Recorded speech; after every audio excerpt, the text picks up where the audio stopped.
What's up, you? I am back with another review, and today I am in the Renault Duster. I've been looking forward to this test vehicle because I have never actually driven a Duster before myself. I've driven in one, but that's not the same, okay? So, and I know these cars are so popular, and I wanted to see what all the fuss is about. So this is the 2022 Renault Duster. There are 4 variants to choose from. I'm of course in the range topping model, the Intense. All models come with the same 1.5 litre turbo diesel engine, but some of the engines give you a little bit more power depending on the variant you choose. The Intense is a 4x2, but you do get a 4x4 Zen option.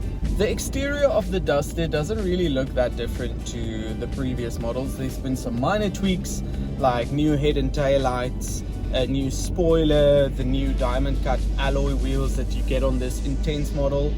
I always wondered why they call it diamond cut wheels. So I googled it, and it does not mean that the wheels are cut by actual diamonds.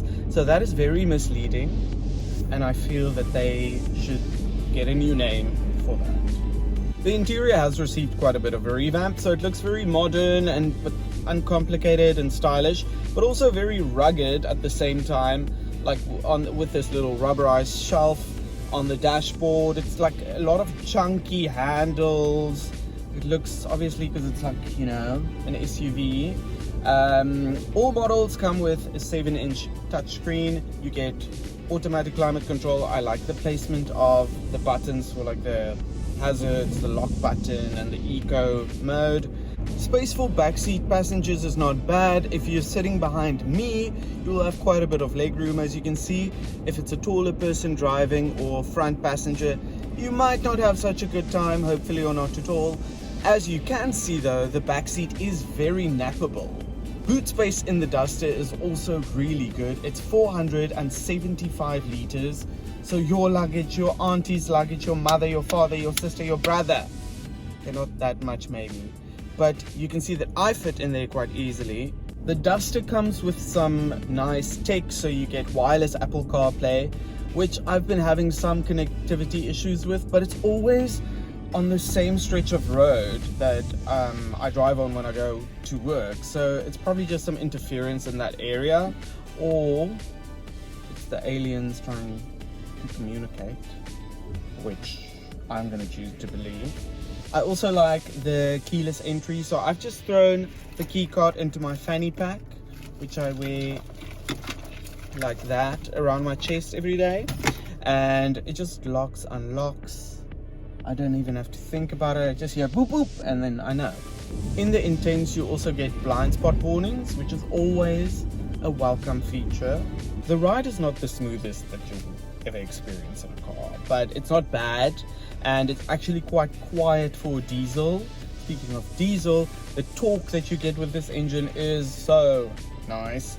It makes overtaking so easy. The steering is super light, so it makes the car feel very nippy, and it's very easy to navigate like a car of this size for me, and especially in these narrow streets of Cape Town. So from this 1.5 turbo diesel engine you get 80 kilowatts of power and 250 newton meters of torque, and that is all connected to a 6-speed dual clutch automatic gearbox, which is very smooth. It just does its job. It doesn't complain about it. It just does what it needs to do, and that is good. The Duster range starts at just under 348,000 Rand, and this range stopping Intense is just under 395,000 Rand, and that is a lot of money. But if you compare it to like what SUVs cost these days, it's actually not bad. I think it's good value for money. But hands down, the best thing about the Duster, and you probably know this already because you will read it in every review, is the fuel consumption. It is claimed at 4.8 liters per 100 kilometers. At the moment, I am on 5.6, which is already very, very like impressive. And I haven't done any long distance driving, so I think if I do some long distance driving, I can get that down. And I think 4.8 liters per 100 kilometers is actually doable.